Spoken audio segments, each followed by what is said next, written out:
सभी सीटों पर लड़ने का फैसला होगा किस तरीके ये इन्हीं बातों को लेकर के ही ये मीटिंगें रखी गई हैं कि सभी जिलों से हमारे सीनियर साथी जो हैं उनकी राय क्या आती है।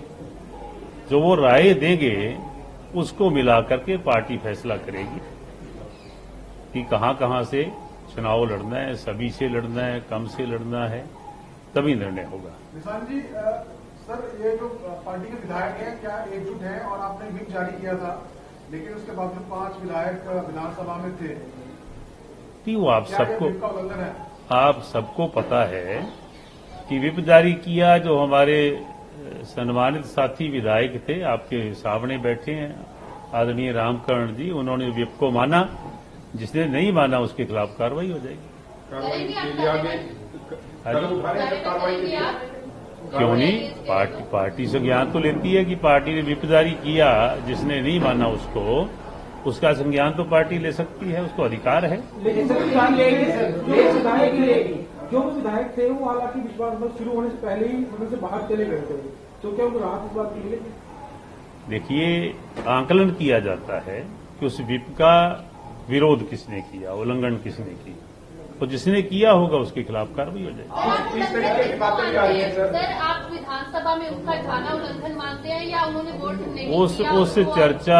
उस चर्चा में जो वोट ऑफ नो कॉन्फिडेंस की चर्चा थी, उसमें जिसने हिस्सा लिया वो व्हिप का विरोध है, जिसने नहीं लिया व्हिप के पक्ष में। जिन्होंने विरोध किया उनका क्या भविष्य मानते हैं पार्टी? हाँ जी, जिन्होंने विरोध किया व्हिप का, पार्टी ने क्या भविष्य मानते हैं? अगर पार्टी के आदेश का कोई विरोध करता है तो विषय क्या होता है? सर, विपक्ष के लोग कह रहे हैं कि जो व्हिप जारी किया गया था उसमें ये लिखा गया था कि आप वहां पर अब्सेंट रहें, जबकि ये लिखा जाना चाहिए कि वो वोट ना करें। देखिए, व्हिप लेट जारी हुआ था तो कुछ लोगों को हो सकता है कि उनको वो पढ़ ना पाए हों, मोबाइल पे मैसेज था, तो ये हो जाता है। और कुछ ऐसी चर्चाएं हैं सर सोशल मीडिया में कि कुछ विधायक हैं इकट्ठे होकर जसपा के वो रिजाइन कर देंगे, तो कुछ विधायकों से आपकी बात हुई है? कितने विधायक आप? देखिए, हमारा तो एक भी विधायक रिजाइन करने वाला नहीं है, और सोशल मीडिया पे तो पता नहीं क्या क्या चर्चा आती है, वो सारी सच्ची होती है। आज की बैठक में उन विधायकों को बुलाया था तो नहीं, विधायकगण नहीं बुलाए गए थे। विधायक तो आदरणीय रामकरण जी आए हुए थे, तो ये यहाँ मीटिंग में शामिल थे, बाकी लोगों को नहीं बुलाया गया।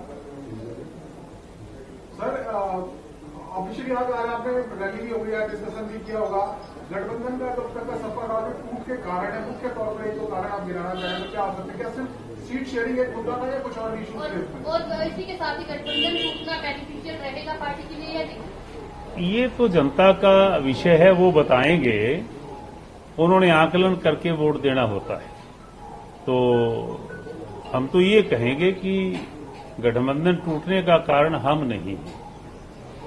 हमने तो आदरणीय दुष्यंत जी ने तो बड़ा क्लियर कह दिया कि 2 सीट हमारी मांग थी, भिवानी और हिसार।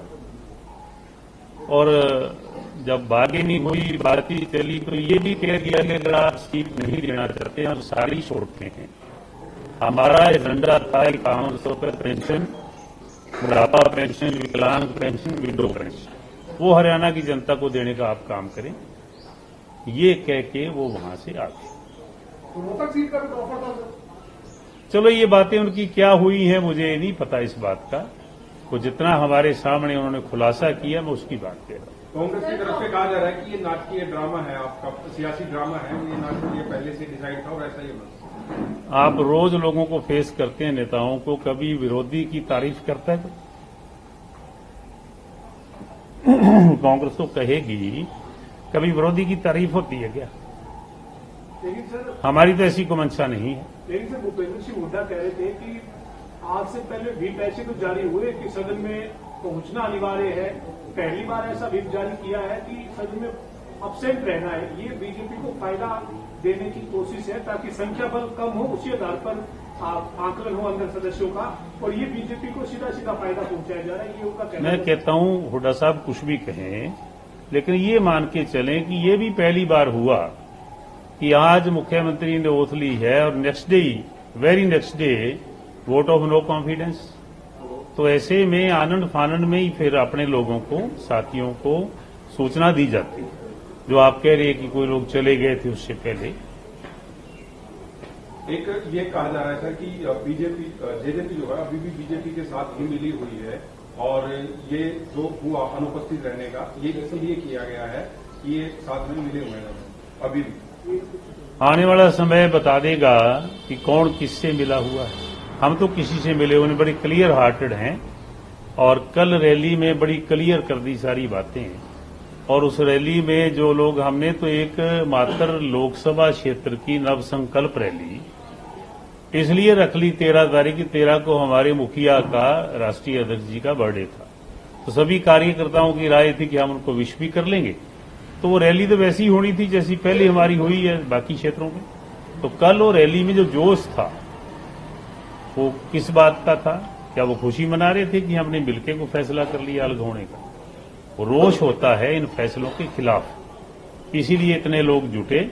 और उनमें जो उनके जज्बात थे, जो आपने वीडियोस देखी हैं, आप लोग वहां मौजूद भी थे काफी सारे लोग। उस रैली में एक अलग एक उत्साह था कार्यकर्ताओं के अंदर, एक रोष था, उसको उन लोगों ने वहां उस रोष का प्रदर्शन भी किया।